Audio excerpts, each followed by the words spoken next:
Hey guys, Danny here, and welcome to this week's episode of Muscle Media RX. On our last episode, we talked a little bit about the why we get started and why we continue going and what gets us to that success story. And today we want to dive a little bit deeper into the difference between logic versus emotion and how that plays a role into our why. Dr. Tom, welcome. Thank you, Danny. Good to be here.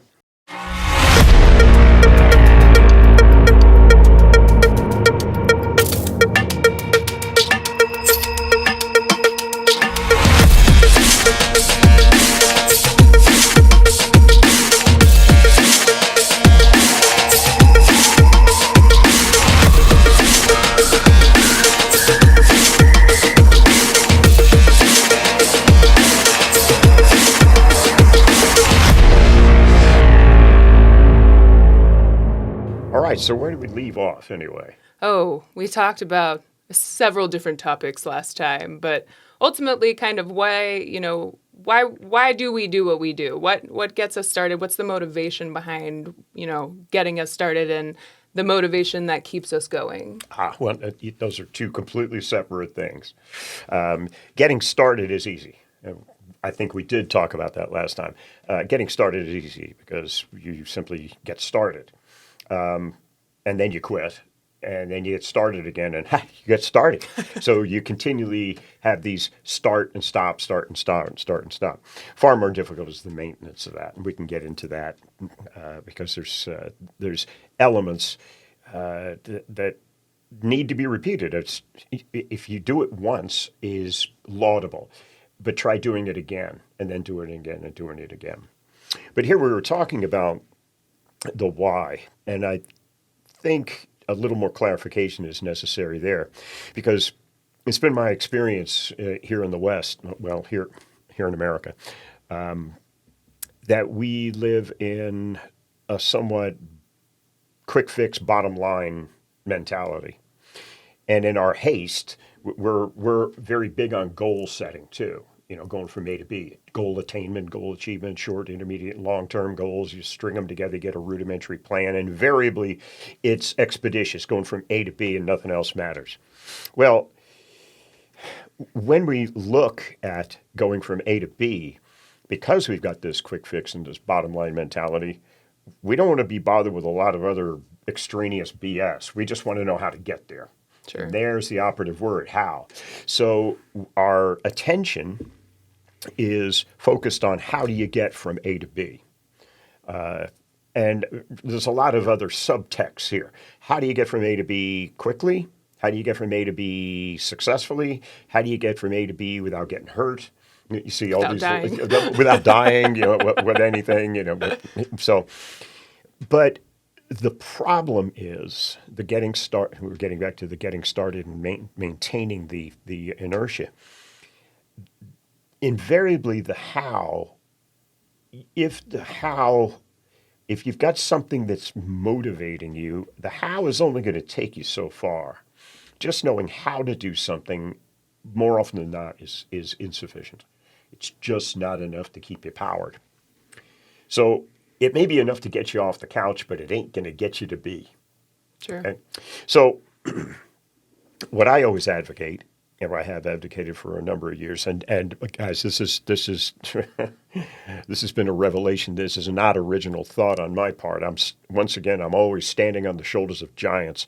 You want a treatise on this, and the one that really turned me around was Dr. Viktor Frankl in his work, Man's Search for Meaning. Powerful. With his logotherapy. But really, the salient question to be asked, the most important question to be asked before you ever consider getting up off the couch is why? Why are you doing this? Now, just asking that question in the manner in which I just posed, it would tend to suggest that there is a reason, one reason. And again, no, it's probably a number of reasons. If I pressed you on that, it would depend upon how I asked the question. I could ask the question, what's the most important reason why you're going to be doing this? That invariably leads to self-editing, whole process of self-editing. I tied your hands, whether you know it or not. Metaphorically, I tied your hands by backing you into that corner and saying what's the most important? And you're going to go, well, there's that, oh, well, nah. Um, no, that's not it. Oh, yeah. Stop right there. Each one of the things that you had come up with were valid reasons. Those contributed to the whole. Those contributed to the why. But in your quest for finding the most, you've negated them. You've wiped them off. And this is so typical. We do this unconsciously, and we do it that fast. Right. So if somebody were to ask you, you'd go, because, well, just use That's why. That's why, yeah, because of the money. Yeah, oh, okay, and everybody would shrug their shoulders and go, oh, no, okay, yeah, right. No. But it's part of it, undeniably, but it's not the reason. So when I start to talk with people about the why and have them explore the why, I like to have them consider the whys, the WHY parenthetical S. So a group, a series. I could ask that question again, let me loop back and take that whole, what's the most important? Tell me some of the reasons why you're doing this. Boom. Okay. See, the first, when I said, tell me the most important reason, that's paralytic. Mm-hmm. I've stymied you. Matter of fact, I've put you into a box so you can't get out unless you come up with the answer that is going to just take the breath and all the air out of the room, and we're all just going to sit back and bask in your wonderfulness. I like that. That works too. Instead, we're the second here when I say, tell me some of the reasons why you're doing this.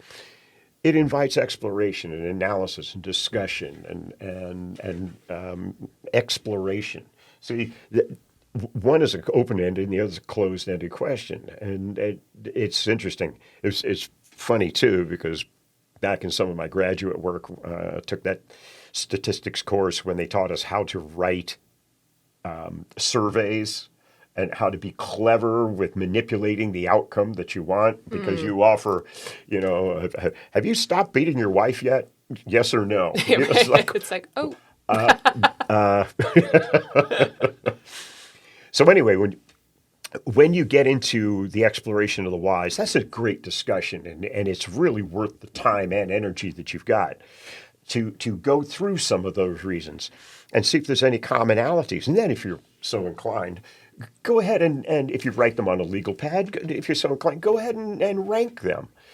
There you can get into the discussion. Which among these is the most important, and then the next most important, and then what are also the also-rans and the ancillaries down here.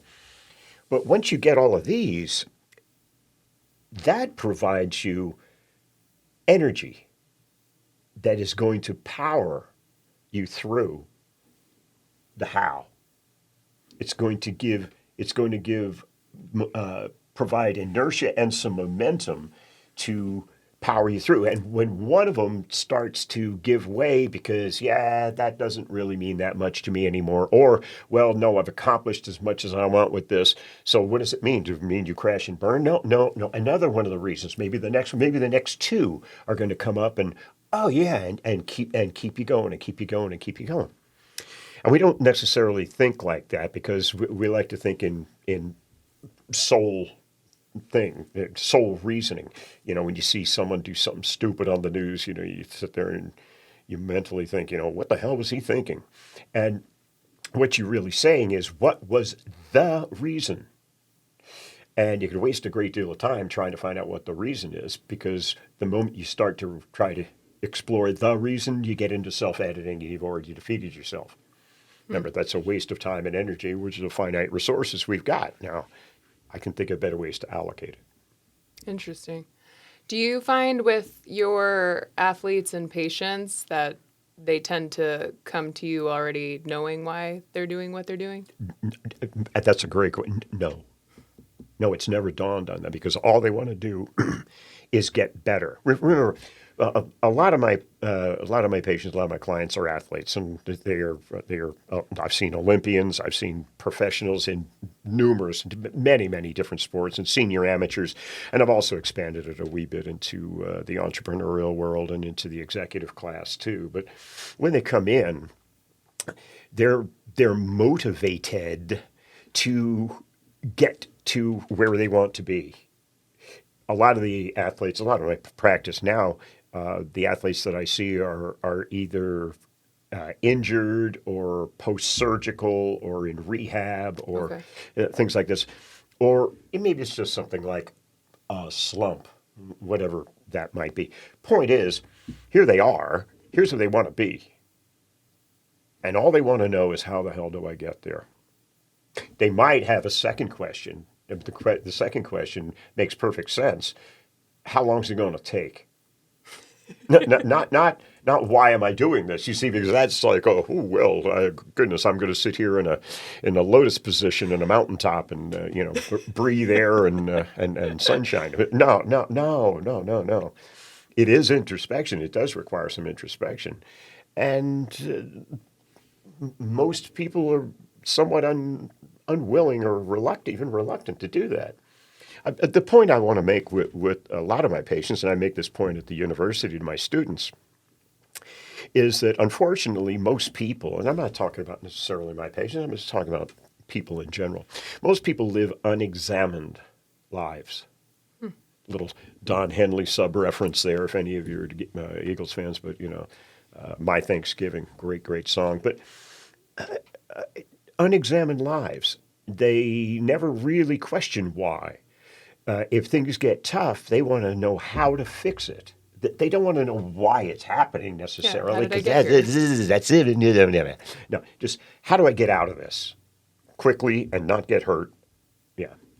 That's interesting. It's interesting that and I do agree. I see it a lot with different colleagues and close friends that, people don't tend to understand why they do the things that they do, which is kind of terrifying all in itself. Well, that's true. And even whatever they try to do fails, they just re-examine the how. They don't examine the why. Mm-hmm. They just go, oh, well, that just didn't work because I didn't do it correctly. Let me try this. Whoa, okay. Do you understand that now you're going back to the drawing board? There's a reason that you're going back there. There's a reason you're looking for some different answer to whatever did or did not occur. So anyway, it's amusing, not in a ha-ha, but in a tragic sense, because we all know people that make the same mistakes over and over again, and they never seem to learn the lesson. It all comes back to the excuses that they just didn't do it correctly. Not because the reasoning behind their doing it in the first place was ever called into question. Welcome to my world. But you see, you asked about my patients. When they come in, no, they're forward focused, absolutely. They want to get better, or they want to get to that contract. If you're talking about executives and the entrepreneurial world and things like this, they want that contract, they want this, that. And it's goal orientation. Now, I teach motivation classes. A couple of the courses that I teach at the university are motivation. And the first part of the semester, in both graduate and undergraduate, I explore goal setting. I don't explore it. I just review it because everybody knows it. But I try to dissect it so that some greater understanding and appreciation for the process is gained. But the second part of the semester, we shift gears and we start to talk about, we're no longer talking about goal setting, which is really a two-dimensional model going from A to B, to a three-dimensional model, a spherical model, which is based upon self-improvement. Now, it may seem, wait a minute, what's the difference? Come on, it's the same thing. No, it's very, very different. It's very different. In self-improvement, attainments and achievements are still made. But that's not why you're doing it. You're not just getting to that goal and then taking a deep breath and looking around. This B now becomes an A, and now you're looking for another B. No, you gained this and you add it to the shell of your self improvement. You become better. And you see, it's difficult to explain without diagrams, but I'll try my best. Going from A to B is linear. It just goes A to B, and it's two-dimensional. Nothing else matters. Nothing else matters. And as a matter of fact, the shortest distance between 2 points is a straight line. And sometimes we, unfortunately, take that straight line that leads us right through a swamp or a minefield. But it was quick. It was expedient. Okay. When you're engaged in self-improvement, you're not limited to just going A to B in this one direction. Here, you've got 360, a spherical way to explore the world. And everything matters. Everything is yet another opportunity to express yourself, to achieve, to acquire, to improve. That's the bottom line. So when you achieve something, when you get to that metaphorical B, no, it's not getting to the metaphorical B. That was just me improving myself. And as a consequence, the sphere grows a little bit in 3 dimensions.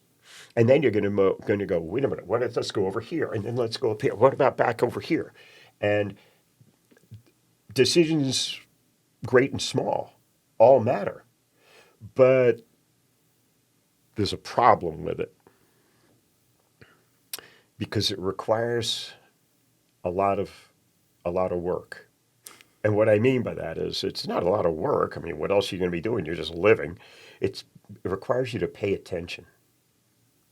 And when you start to pay attention, you notice things.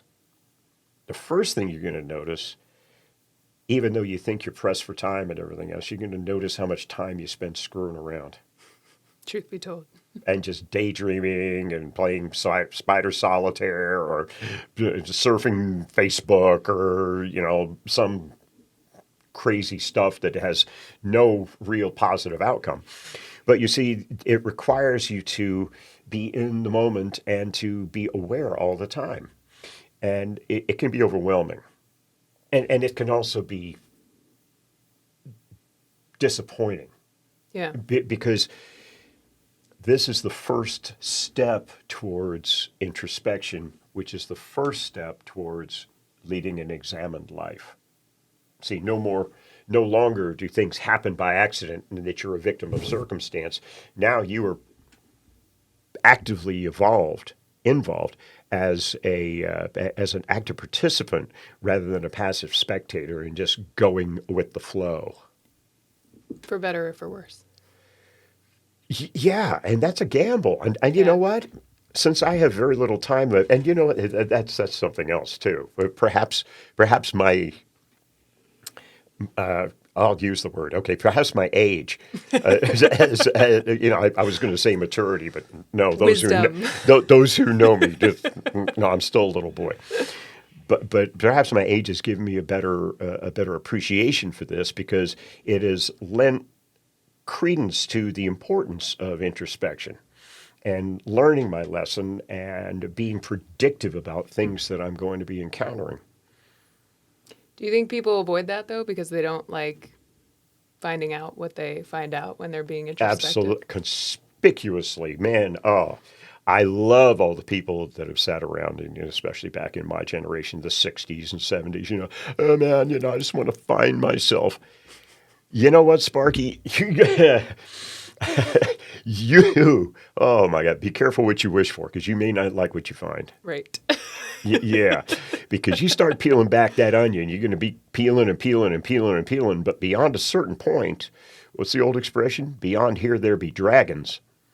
And whoa, there's some things, and some things about yourself, and perhaps you don't. But if you got in there and you started to look, maybe some things you wouldn't be proud to tell your mama. Right. Well, and I think it's ultimately when you recognize it, you have to, or you should take responsibility for it. And I think that's where people if I have weaknesses about myself, well, I don't, we're just going to leave that Oh, we're onion talking over about here. those guys. You know what they say. Let's talk about my strengths instead. Let's talk about very famous American presidents. Can we change the subject? Yes. So let's dive into emotion and logic and how that plays into the why. Because Wow. I'm sure when you talk to, your athletes and patients, that both sides of that come up when it comes to why they do what they do. Can you give us a little bit more insight as to what you've seen in your practice? And Yeah, and it's not just my practice, Danny. It's the it's the field of psychology, and it's the field of understanding human behavior and getting in touch with it. For many years, the mental and emotional spheres, if you will, and I'm just using that as a metaphor, arenas, have been conflagrated. They've just been kind of tossed into a bucket, and well, he feels like he's thinking, and he thinks like he's feeling, and that's not far from the truth. People really have a difficult time understanding and really just making the distinction between the two, but they are two very different processes. Logic and mental processes, and again, those are not necessarily synonymous, but most of the patients that I see that come into me may have concomitant complaints. Usually it has to do with the physical domain. okay. They're post-surgical and they're in rehab, or they have a slump, or they can't hit that 100-mile-an-hour fastball anymore, or whatever. But they have that common presenting complaint. I'm dancing lightly with the terminology here because I don't want it to come across as being accusatory or pejorative in any sense. But the emotion is what really drives them to see me. If for no other reason than they have tried to get out of their emotional crisis, but have made the fatal error of using more emotion, or even worse, consulting others that they love that are around them, and they have dumped their emotion in on top of it and contributed to the soup. Be careful So who you now solicit advice we've from. got this boiling cauldron of emotional distress, and they're coming in to see me. Okay. Oh, gosh. All right. What do I do? Well, There you go. yeah, thanks very much. I'll just wait for a second helping, shall I?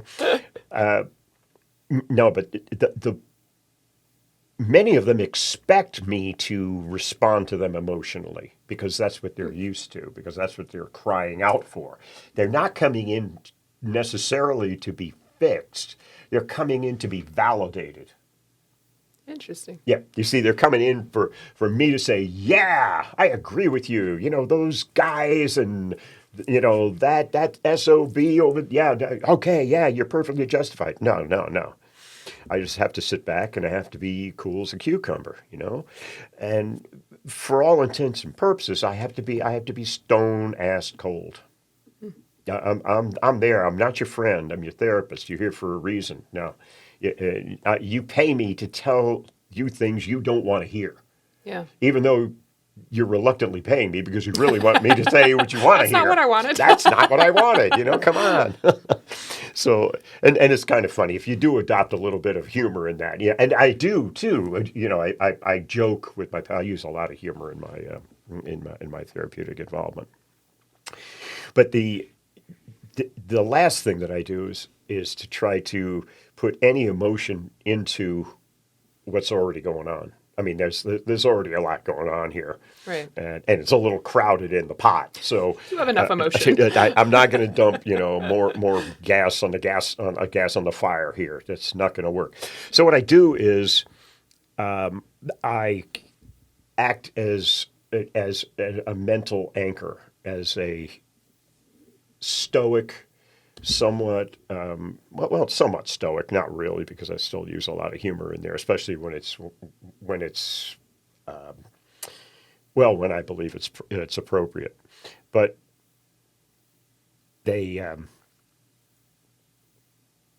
they resist it too. Because they want that. That's what they're looking for, and I won't give it to them. What do I give them? I give them a rope. It's a cognitive, it's a practical, a logical, a pragmatic, a concrete, a schematic. Here, this is A, B, C, D. But I don't throw them a rope and pull them in. I throw them a rope that they can grab onto. I allow them, we talk together, and then they start to make some progress going, well, wait a minute. Have you ever done this before? Have you ever been in a situation like this? And then all of a sudden it starts to come out, et cetera, et cetera. This isn't a single incident here. This is manner in which they have done things. It's not something that they do. It's something they are. And it's that cognitive rope that through which they're able to pull themselves out. And perhaps there's all sorts of psychological theories about this, about reframing, and it all is valid too. But it all starts with me with the why, because I have to get back to that. And invariably, when I get back to that, Danny, they haven't gone as far back. They've only gone as far back as how. They haven't gone back to the reasoning before that even brings how into the question. But Dr. Frankl, Professor Frankl, in his book, Man's Search for Meaning, he came up with this great phrase, and I think this is so powerful. He said, if you can figure out a strong enough why, you'll figure out how. Yeah. I remember reading that years and years ago, and I went, okay. And I'd say in one ear and out the other, no, right over my head. And I read it, but I didn't internalize it. And it's only in the last probably 10, 15 years that I've begun to question this, and I've begun to reassess. And let me tell you, I did a lot of reassessment with the COVID situation about my fellow man. Here I was giving them far too much credit, because I saw things there that I just it broke my heart. Yeah. It just broke my heart, and people were able to be led so easily. Yeah. Yeah, and they never questioned why. They just questioned because. How do I get better? How do I stay safe? You see, and if you want to look at this from another perspective, let me call into the discussion another great psychologist from the past, and that's Abraham Maslow. Maslowian. That's right, the hierarchy of needs. Well, you know what? Up here at the very top is self-actualization, whatever the dickens that might be. I have no idea. We're all down at the bottom looking up at it. No. That's well, no, but you see, that's what we were all reduced to. Survival at the very, very bottom down there. We were all relegated, and everything else collapsed. Everything else was put on hold until this was taken care of. And there was so much going on, and I tried to stay, as far as the jab and everything else, wait a minute. But there it was. People were down there, and the dominant emotion that was present was fear. Fear. And self-preservation was taking over, and they would do anything to preserve themselves, and they'd do anything to survive. Which, I understand that, but they didn't. I'm guaranteeing most people didn't. They just said that this is the way that it is, and we're going to follow this because that's what we were told. Yep. I'm going to walk this way in the grocery store because that's safe. Arrows. I mean, you look at that. Oh no, and it goes on. I mean, do you guys remember that? The arrows on the grocery store's floor, and it wasn't until COVID that we even knew about the Karen. Yes, she was quite publicized. Who would come out and bust you, and go get the store manager. He went down the wrong way, and then they drive away with a mask on, alone in their car. That's right. And they were the same people who go to a restaurant fully masked, and then as soon as they sit down, they take the mask off because the zone of protection here is okay, and COVID is not allowed. So I'm illustrating It's true. absurdity with absurdity, but that being a psychotherapist and being who I am, that had me rock back on my heels Yeah. because it didn't make any sense. It really was not rational, Right. and yet I saw it outweighing the other side that was just saying, y'all really need to get some help. This Right. is this is Right. this is not rational. You guys are you're following clouds. Right. So would you say that, I feel emotion there's a negative connotation associated with it, kind of, to an extent in a lot of ways. Would you say that when patients, and generally from a psychological perspective, when people are coming to you, do you think that you try to shift like their emotional, I guess, motivations, if you want to call it that, to more of a logic standpoint? Is there strength in that? Yeah. Let me. I think the best to answer that, Danny, I'd have to get into a personal experience here. When I was in the Navy as a naval aviator, we were taught to put our emotions on hold. Got it. That they were no, No place for those. no. There's no place for those. Matter of fact, AOCS and boot camp, if you will, that was the place at which the people who couldn't cut it were weeded out, because the last thing that you need is a crisis of conscience in a critical situation. Sure. Can't have that. Can't have it. So emotion was suppressed. And, you'd go ahead and you'd gear up, you'd brief, and then you'd go out, fly the mission, debrief, and then you go and you could take off your flight suit and everything else and jump in your Corvette and you'd be a little boy again. Yay! So it was great. It was great. But emotion was discouraged. And I was good at it. I found I was real good at it. As a matter of fact, I was so damn good at it, it cost me a marriage. And frankly, I didn't even see it coming. But whoa. So fast forward, the mental and physical in the Navy, mental and physical, just the interplay, mental and physical, the training to fly and emergency procedures had to be absolutely automatic. They had to be automated. You didn't have time to think about it. It just had to protect you by reacting, and then you do it. Fast forward, got into my first master's degree post Navy, and counseling, psychology, human development, because I was going to go into practice with my dad, who was a psychologist. And in there, emotion was paramount. And I was a stranger in a strange land, because it had been suppressed for so many years, and I'd seen no value in it. And then all of a sudden, I had people ask, "Oh, Tom, how do you feel?" And I go, "Feel?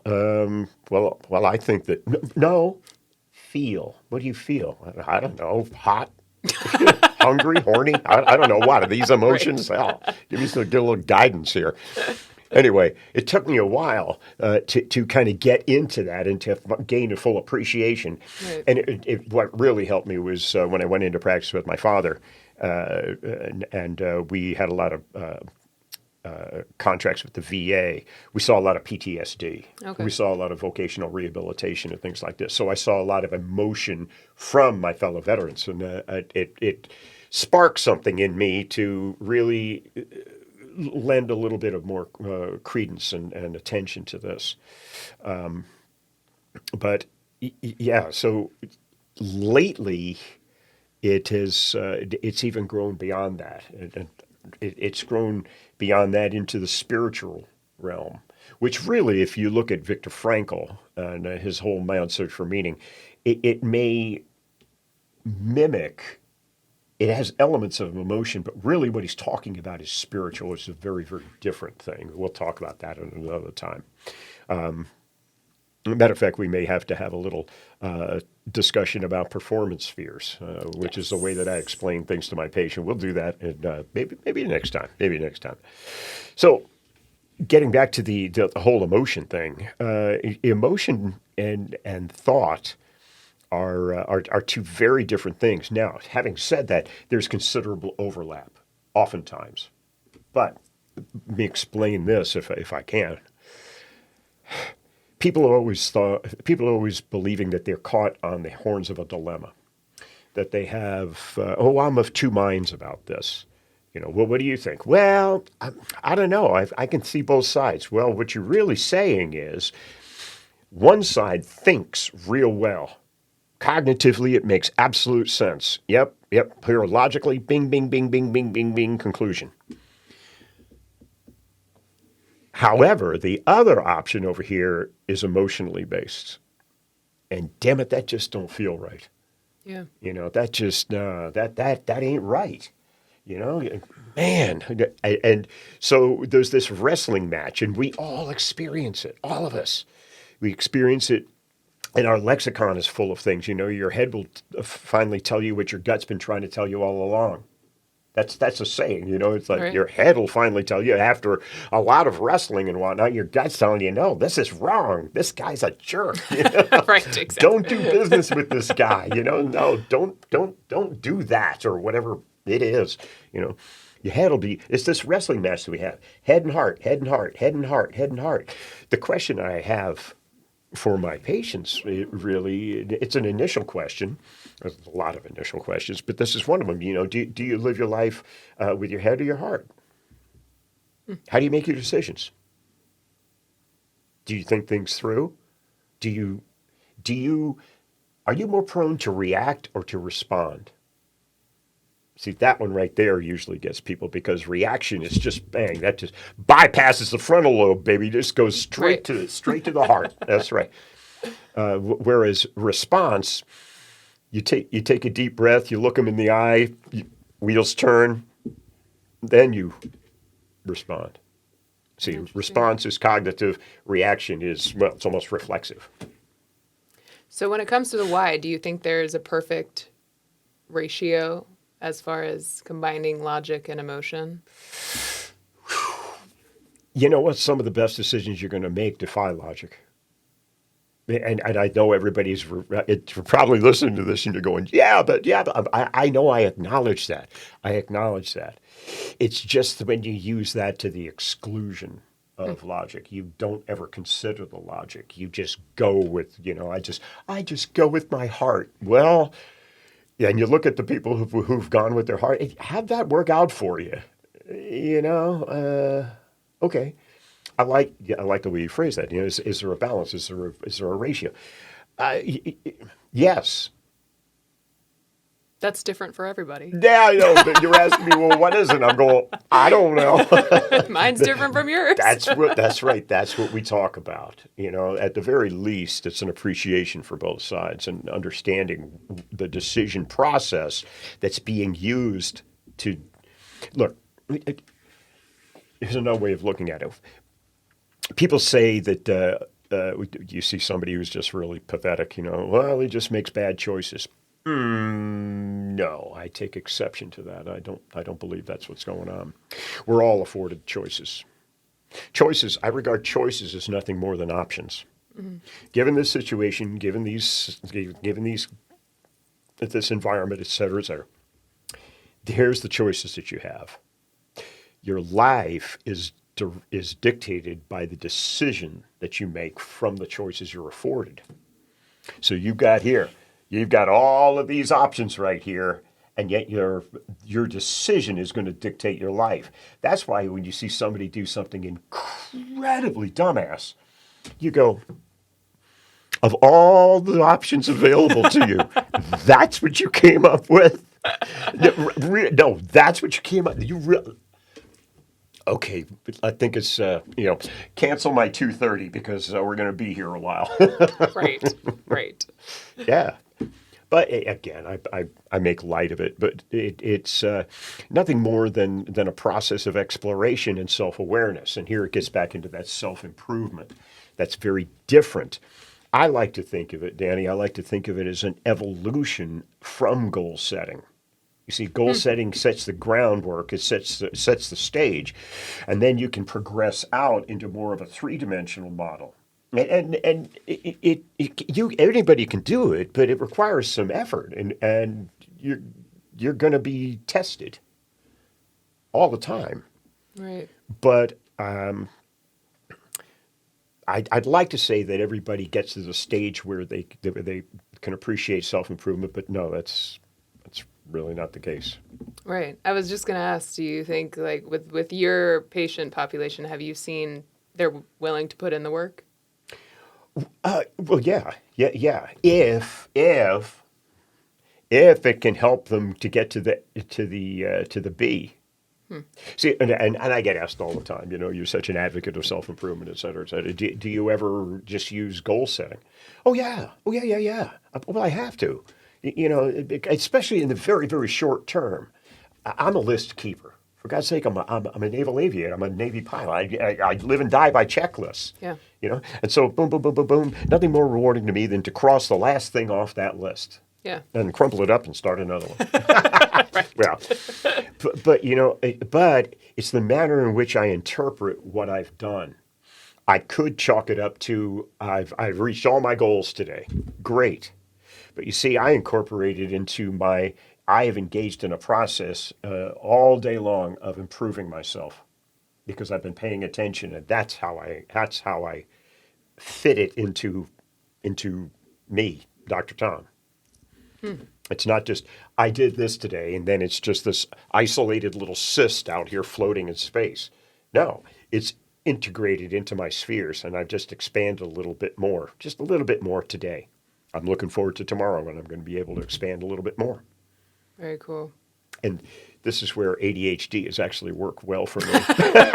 There's a time and a place for everything. I got all sorts of things to do. Well, I got all kinds of places to go and things to do. But yeah.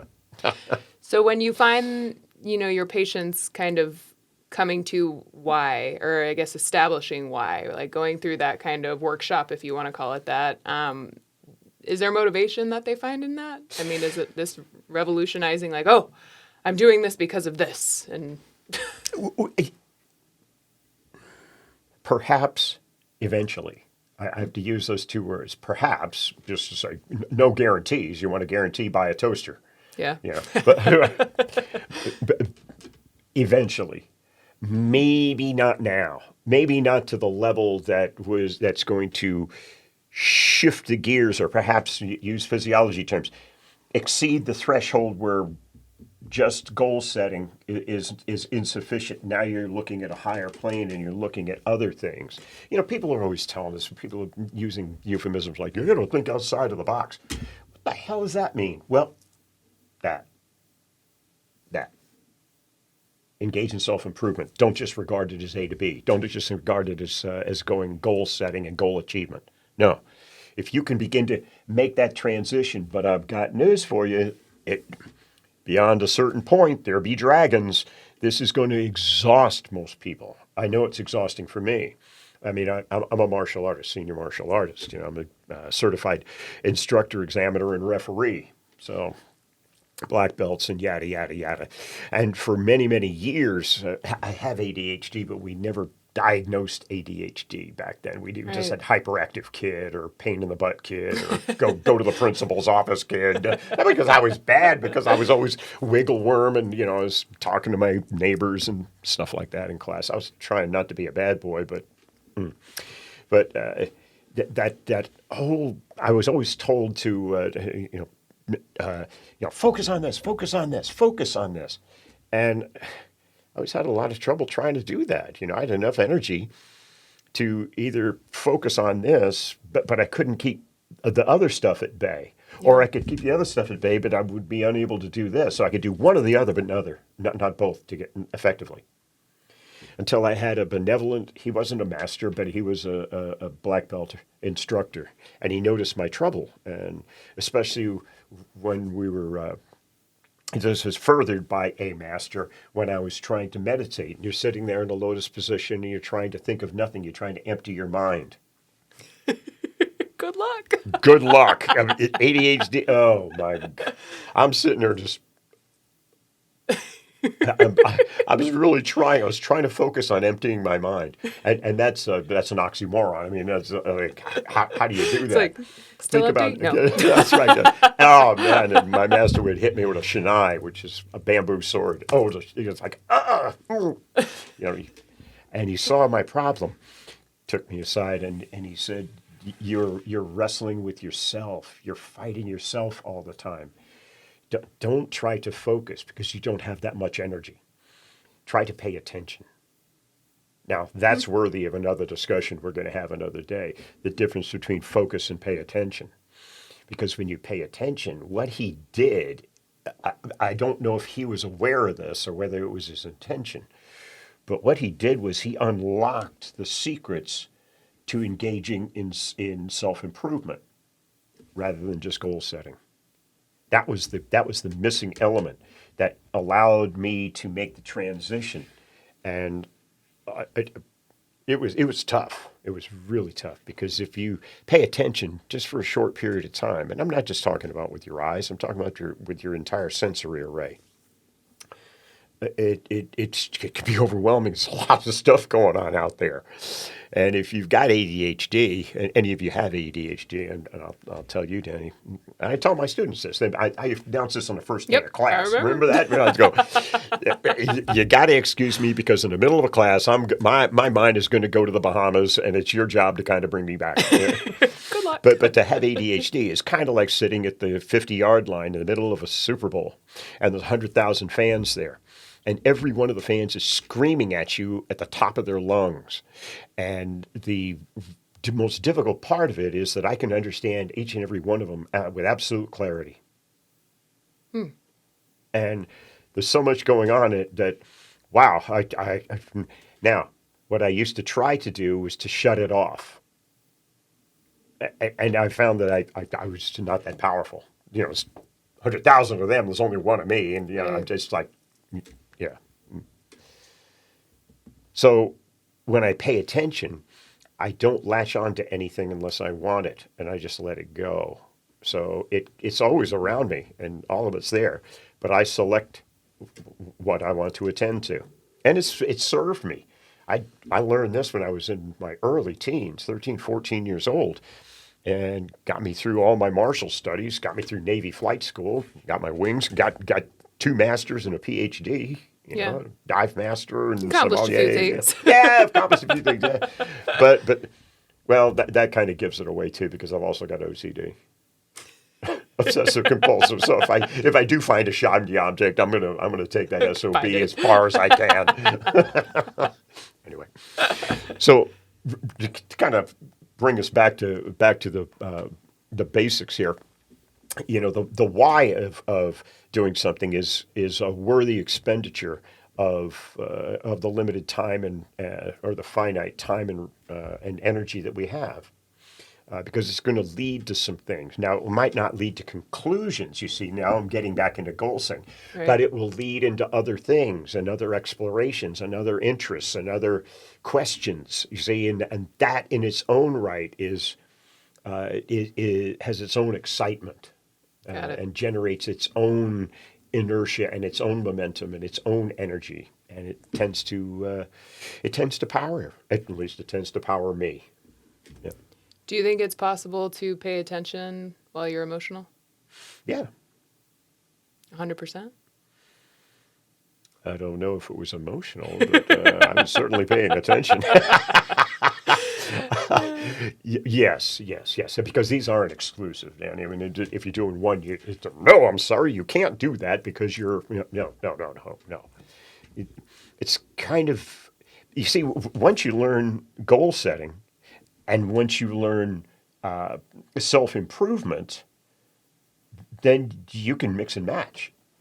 You can just flow back and forth. It really doesn't matter. Right. What's functional? What do I need right now? Oh, let me see. I'm going to go to the grocery store and pick up steaks for dinner. Boom. Okay. Boom. Now, was that self-improvement or was that a goal orientation? The answer is yes. Interesting. It's how it's perceived. Right. Yeah, I asked that question because I've seen people, myself included, when you're going through an emotional, when you're approaching something with an emotional mindset, people tend to miss things. And I've watched myself do it. I've watched other Yes. people do it. And so, I guess the question is that would it be a better approach to, pay attention logically if you can help it? Now you're getting into some real quicksand here because you're getting into better, best, right, wrong. No. I like to couch things in terms of being useful or useless. See, it takes out that whole moral, ethical type thing. It's like, is it going to be useful or useless? Boom. The great master Bruce Lee, he talked about time. Time spent, time wasted. And he used that as the primary filter for everything that he did. People asked him, you want to be in this movie here? You want to do this project? He would go, is this going to be time spent or time wasted? And then he'd make the decision there. That was just a primary filter. Right. So so it's not either or. Right. It's not right or wrong or no, yeah. and I like to add that into, for lack of a better term, my bag of tricks, my repertoire. This is what I have. This is what I have to work with, professionally, personally. Yeah. Interesting. So when it comes to somebody who, a lot of our listeners are looking to get healthy, continue, wherever they may be on their journeys. Would you say it's important for them before they start, if they are just getting started, to really iron out why they're doing what they're doing? Yes. But I'll say with a caveat, I'll also just not only give you the direction, but I'll give you the tool through which you can start the process. And that is keeping a journal. It's absolutely essential. I got this bit of information, this bit of advice from a senior chief in the Navy just before I got ready to deploy, and he said, "Mr. Fisher, you need to keep a sea log, and that is every single day, just before you go ahead and hit the rack, every single day, recount everything you did that day, write it all down, and." The good, the bad, the ugly, the questions, the to-dos, the reprimands, the joys, the highs, the lows, whatever is interesting to you, just go ahead and put it down. Boom. Then you go ahead and sleep sound. And I've been doing that ever since. And I've been keeping a journal now since 1981. Very cool. Yeah. So somebody's going to have an unvarnished look at me. No, they can't read it. No, that's the thing, because it's all shorthand and little squiggles and stuff. Yeah, because, oh my God, after 45 years, I'm sitting there going, "Hi, it's me again. Back at it. It's a Friday." No. I just go whoop, dip, dip, dip, dip, and that's 2 paragraphs right there. Got it. And then I make note of the important things that's gone on. But you see, by keeping a journal, and by the way, if you're going to keep a journal, it's for your eyes only, and it's a mandatory part of my practice. You won't see me. I've fired patients for lack of compliance, for not keeping a journal. They have to bring it with them because it's not for me, it's for them, for their reference. Yeah. I want you to bring your journal with you every time. And somebody comes in and flops themselves down, and I say, "Okay, did you bring your journal?" "I haven't been keeping it, doc. I'm not much of a writer." "Well, I'm not much of a comedian, but you owe me, for a session, and you're fired." Don't waste my time. I can't hold up both ends of the log. Sure. But this is a great self-help instrument. Now, again, it's for your eyes only. A lot of my patients are keeping it on their cell phones now, or on their iPads and such like this, because they just hit submit and bang, and it's locked up and it's only available to them. But you see, it does 2 things. Number one, it allows you to recount the day. And again, what you put in your journal is entirely up to you. It's whatever is important to you. And it's going to change. It's going to change. The things you put in there right now might not be the things you put in 2-3 months from now, or 2-3 years from now. Certainly not, because you'll be a different person in a different place. But it's interesting because you're able to get it down on paper. And part of the problem people have when they think they're working their way through problems is they engage in a Mobius. Yeah. They like to think that they pick up where they left off. No, they don't. They pick up right where they started. And they go right over the same material and they never come to any conclusion. It's very frustrating and it's unsatisfying. So write it down. And then the next morning, if you wish, just before you go to bed, that's the best time to do it. When you want to get those thoughts and, I've got to remember write it down. There, it's going to be there for you in the morning. Don't have to think about it. You can sleep because your conscience is clear. And then the value also presents itself when you review this 6 months down the line. And what's really curious, and I do this in my class, and it's a mandatory part of my classes at UCF too. I don't care what you do in the rest of your time, but in my class, baby, you're going to be keeping a journal and I'm going to hold your feet to the fire. I'm not going to read it, but you're going to present it and just flip through the pages and whatnot. Let me see this writing on it just so I know that you're doing it. Besides, my students now are all going to be, PAs or MDs or physical therapists, occupational therapists, athletic trainers. So they're going to be working with patients anyway, and I want them to pass on this torch. I want that to be part of their therapeutic involvement because it's part that's been very successful for me. But when you see things on down the line, you can look back 6 months down the line, you can look back on your first entries and just go, wow, oh my God. Yeah. And if you ever get into a jam on down the line, you go, wait a minute, I've seen this movie before. Flip back to chapter 27. That's right. Let's go back to November of last year. I remember this. What the hell did I do? Oh, yes. There, boom, okay. And you could see it. And again, it's this process of self-improvement, but self-improvement comes initially from self-awareness. And not that BS awareness where somebody wears a ribbon on their lapel. I'm talking about real awareness where you get inside yourself and you understand who, what, where, when, how, and why you are. Why you are. See, work that in. Well, and I would think that would give you reference to the evolution of that why. Danny, let me loop it all the way back to the very first part of the conversation here. It said that most people live unexamined lives. Very few people do this. Very few people do this. And yet those who do, I have found, they're at least living more informed lives. They have a greater understanding because they're writing it down. And in order to write it down, you have to pay attention. You have to have something to write. Right. So you can't just go, it's Friday and maybe fish. Yeah. That's it. Right. Going out on a limb. So, yeah, that's it. That's the single best way to start the entire process. If you're really serious about this, if this resonates with you at all. It's a great way that will just continue to pay dividends because you'll always be keeping track. It's also been very useful for me in the court of law when I get called as an expert witness because I'll be able to see, not only my patient notes, et cetera, but my own personal what's going on. I put things in there. I never use patients' names, but I put in things to draw context and, the mood and the environment and COVID, something like that, something extraordinary where rational minds were no longer present. And you see that, okay, that's the context under which I have to give testimony. This is why I say that, because this was going on.